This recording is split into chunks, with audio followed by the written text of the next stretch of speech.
রাস্তা থেকে তুলে নিয়ে কিশোরীকে দল বেঁধে ধর্ষণের অভিযোগ উঠেছে যুবদল নেতার বিরুদ্ধে। তাকে নিয়ে যাওয়া সময় বিএনপি নেতাকর্মীরা জুতো হাতে তাকে ধাওয়া করেছে। বললাম যে আমি কেন মিডিয়াতে অনুপস্থিত, এটা নিয়ে সোশ্যাল মিডিয়াতে বিশেষ করে বিভিন্ন শ্রোতা এক তরুণীকে জোর করে ধর্ষণ, এর দিকে এবার গ্রেফতার হলেন একজন বিএনপি নেতা। দর্শক শ্রোতা, যুবদলের নেতা, আসলে ঘটনাটা কি ছিল এবং কার মেয়েকে এই ঘটনা ঘটিয়েছে, কার মেয়ের সাথে, সেটা আজকে ভিডিও দেখলে আপনারা বুঝতে পারবেন। এবং সেই যুবদল নেতাকে অবশেষে গ্রেফতারও করেছে। তো কথা না বেরিয়ে চলুন আমরা ভিডিও মূল আলোচনায় চলে যাই। ভিডিও মূল আলোচনায় চলে যাওয়ার আগে আপনার কাছে আমার ছোটো করে একটু অনুরোধ, আপনি প্রত্যেক মুহূর্তের আপডেট পেতে চাইলে অবশ্যই চ্যানেলটি সাবস্ক্রাইব করে দেবেন এবং পাশে থাকা বেল আইকনটি ক্লিক করে দেবেন, তাহলে প্রত্যেক মুহূর্তের আপডেটগুলো সবার আগে পৌঁছবে আপনার কাছে। তো সব কথা না বেরিয়ে চলুন আসলে ঘটনাটি তাহলে বিস্তারিত দেখে আসি।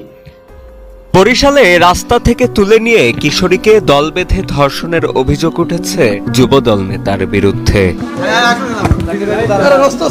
অভিযোগ উঠেছে বরিশাল নগরীর রূপাতলী আবাসিক এলাকার একটি ভবনে আটকে রেখে কিশোরীকে রাতভর দল বেঁধে ধর্ষণ করে নগরীর 25 নম্বর ওয়ার্ড যুবদলের যুগ্ম সম্পাদক ইমরান আলী শোভন ও তার সহযোগীরা। আমার বোনের আলাদা একটা রুমে নিয়ে গেছে, ওর সাথে মানে রুমে যখন আমাদেরকে ঢোকায়, আমাদেরকে ওরে আলাদাভাবে নিয়ে যাওয়ার পর ওর সাথে কি করে ওইখানে বসে তো আমার মার শুরু। আমি বলছি যে আমার বোন, আপনি দরকার আমাদের ফ্যামিলি আছে, ফ্যামিলিতে ফোন দেন। তারপর ওরা কোনো ফ্যামিলিতে ফোন দেয় না। আসলে আমাদের যেভাবে মারধর করছে, আর ওইটা তো ভাষায় প্রকাশ করা যায় না ওদের সাথে যেটা হয়েছে। ভুক্তভোগীর ভাই জানান, গেল 19 নভেম্বর রাতে বাড়িতে যাওয়ার উদ্দেশ্যে নগরীর রূপাতলী আবাসিক এলাকায় পৌঁছান তিনি ও তার 16 বছর বয়সী বোন।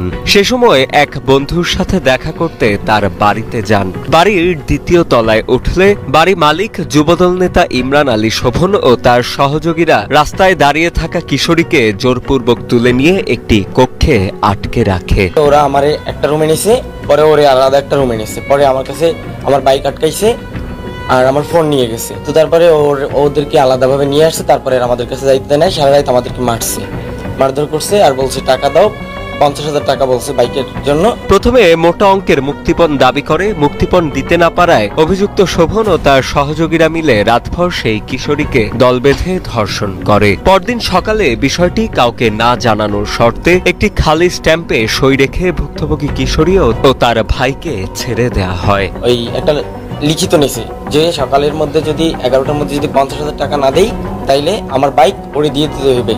ওই লিখিতটা ওরা ভিডিও করে রাখছিল। সকালে আমাদের ওই জবানবন্দি নিছে, যখন মানে আলো হয়ে গেছে দিনের, তারপরে ওরা আস্তে আস্তে এক একজন করে সরিয়ে গেছে। আর ওই শোভন ভাই, ওনার কাছে আমার বাইকের চাবি সহ বাইক রেখে গেছে।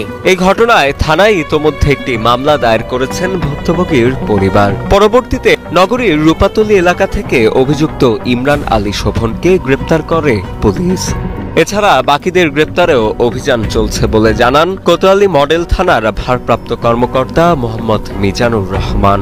তাদের অস্বীকৃতি জানানোর পরে তারা ভিকটিমদের অন্য রুমে নিয়ে যায়। অন্য রুমে নিয়ে পালাক্রমে 3 জনে ধর্ষণ করে এবং পরবর্তীতে আমরা ভিকটিম আমাদের থানায় এসে অভিযোগ দিলে আমরা ঘটনাস্থলে গিয়ে মোটরসাইকেল উদ্ধার করি এবং 2 জন আসামি গ্রেপ্তার করি। এদিকে সঠিক তদন্তের মাধ্যমে অভিযোগ প্রমাণিত হলে অভিযুক্ত ইমরান আলী শোভনের দৃষ্টান্তমূলক শাস্তির দাবি জানিয়েছেন তার স্বজনেরা। আমার ভাই যদি অপরাধ করে থাকে তারও বিচার চাই, আর মেয়েটা যদি এখানে মিথ্যা আশ্রয় নিয়ে থাকে সেটারও আল্লাহ বিচার জন্য করে, এমন বিচার আপনাদের কাছে এইটাই আমি হাত জোর করে আবেদন করি, সে বিচারও আমি চাই। কিন্তু আমার ভাই এখানে নির্দোষ, ওই যে মিথ্যা অভিযোগটা দেয় সেটা নির্দোষ, কিন্তু মেডিকেল টেস্টটা করাইলে স্যার আমি বলি আমার ভাইটাও করানো লাগবে, এমনকি মেয়েটাও করানো লাগবে। তাকে নিয়ে যাওয়ার সময় বিএনপি নেতাকর্মীরা জুতো হাতে তাকে ধাওয়া করেছে। দর্শক দেখতে পাচ্ছেন এই মুহূর্তে শাহজাহানপুরের যে গাড়িটি রয়েছে সেটির আশেপাশে আমরা দেখতে পাচ্ছি বিএনপির যে নেতাকর্মীরা তারা জুতা নিয়ে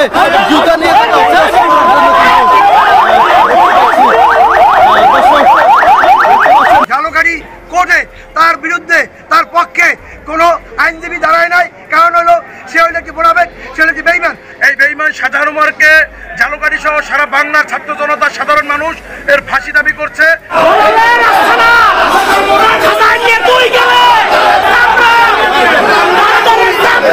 সারা বাংলাদেশের মানুষ ওনাকে কুলাঙ্গার হিসাবে খেতে হবে। কুলাঙ্গার শাহজাহান ওমর আজকে রাজাপুর থেকে পুলিশের হাতে ধৃত হয়েছে। প্রত্যেকটা মানুষ আশা করছিল যে সে নির্বাচনে আসবে না, সে এখানে বিএনপির সাথে আন্দোলনে থাকবে, কিন্তু সে এখানে রাত্রের অন্ধকারে সে মির্জাফরের মতো শেখ হাসিনার সাথে হাত মিলিয়ে নির্বাচনে গেছে, যে কারণে মানুষ তাকে প্রত্যাখ্যান করছে। আমরা তারই প্রেক্ষিতে ঝালকাঠি জেলা আইনজীবী সমিতি প্রাথমিক সিদ্ধান্ত নিয়েছি যে তার পক্ষে কোনো আইনজীবী এখানে দাঁড়াবে না, আমরা তাকে আইনি সহায়তা দেবো না। আজকে কোনো আইনজীবী সেখানে দাঁড়ায় নাই, কেউ আমরা তাকে আইনি সহায়তা দেই নাই, আমরা সেই সিদ্ধান্তে অটল আছি।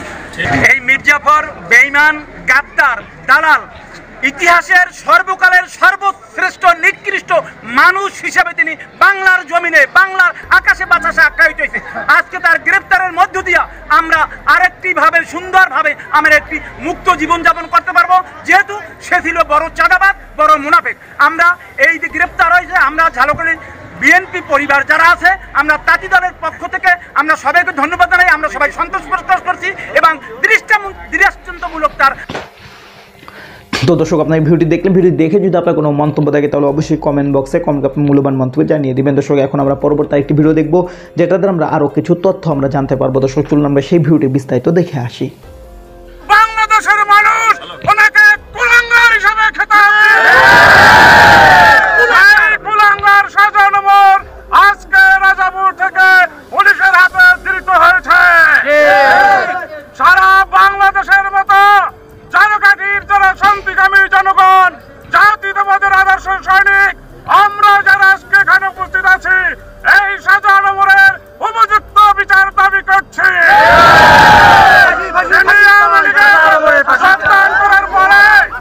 আমাদের হাজার হাজার নেতাকর্মীর উপরে অত্যাচার করেছে, নির্যাতন করেছে। বিশেষ করে জুলাই আগস্টের ছাত্র জনতার যে গণঅভ্যুত্থান, সেখানে তার ইন্ধনে শত শত ছাত্র, মহিলা, অসহায় পুরুষদেরকে হত্যা করা হয়েছে। আজকের এখান থেকে তাকে এই হত্যাকারীদের দোষর হিসাবে তার হত্যার দাবি, ফাঁসি দাবি করছি।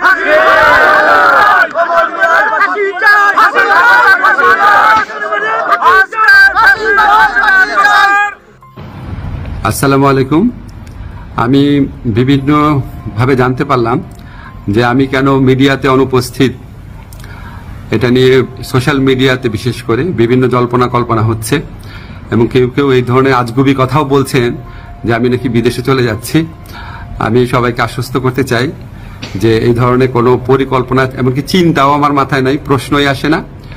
আমি মনে করি এই ধরনের গুজব, গুঞ্জন এবং আজগুবি বিভিন্ন তথ্য যারা ছড়াচ্ছেন, এটা হচ্ছে আজকে ছাত্র জনতার যে ঐতিহাসিক জুলাই বিপ্লবের মাধ্যমে আজকে যে জনগণের প্রত্যাশা সৃষ্টি হয়েছে, সেটাকে বিভ্রান্ত করা এবং জনমনে অহেতুক প্রশ্ন সৃষ্টি করার একটা অসৎ উদ্দেশ্যে করা হচ্ছে। আপনারা কেউ বিভ্রান্ত হবেন না। আমি কয়েকদিন আগেও পত্রিকাতে ইন্টারভিউ দিয়েছি, তবে এটা ঠিক আমি একটু মিডিয়াতে কম আসছি, কারণ আমার অনেক কাজ এবং আমার কাছে মনে হয়েছে যদি আমার কার্যক্রমে যদি কোনো অগ্রগতি হয় সেটা আমি জানাবো। অহেতুক এখন তো আমি আর টক শোয়ের মানুষ না, এখন আমাকে কাজ করতে হবে, কাজটাতে বেশি কনসেন্ট্রেট করতে হবে।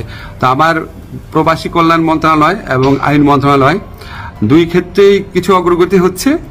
অল্প কিছুদিনের মধ্যে আপনাদেরকে অগ্রগতিগুলো জানাবো। আর এই ধরনের গুজব, গুঞ্জন যারা রটাচ্ছে তাদেরকে আমি অনুরোধ করব মিনিমাম ইনভেস্টিগেশন করে তারপর এগুলি বলেন, না হলে মানুষ তো আপনাদেরকে মিথ্যাবাদী ভাববে, ঠিক না? এগুলি করা উচিত না। বাংলাদেশকে একটা নতুন বাংলাদেশ গড়ার জন্য, রাষ্ট্র সংস্কার করার জন্য আপনারা বরং পজিটিভলি আমাদেরকে সাজেস্ট করবেন, ভুল হলে বলবেন। একদম সম্পূর্ণ আপনার আজগুবি, একদম অবিশ্বাস্য, অকল্পনীয় তথ্য এগুলি দেওয়া তো কোনো মানে হয় না। এটা এক ধরনের চরিত্র। তো দর্শক, আপনারা সম্পূর্ণ ভিডিও দেখলেন। আর সম্পূর্ণ ভিডিও দেখে যদি আপনার কোনো মন্তব্য থাকে তাহলে অবশ্যই কমেন্ট বক্সে আপনার মূল্যবান মন্তব্য জানিয়ে দেবেন। দর্শক, কথা বলতে বলতে আমরা ভিডিও শেষ পর্যন্ত চলে এসেছি। ভিডিও শেষ করার আগে আপনার কাছে আবার অনুরোধ করছি, দর্শক, বর্তমান যেই চলমান পরিস্থিতি চলছে এবং অনেক সময় অনেক ঘটনা ঘটে যেগুলো আমরা অনেকেই জানি না।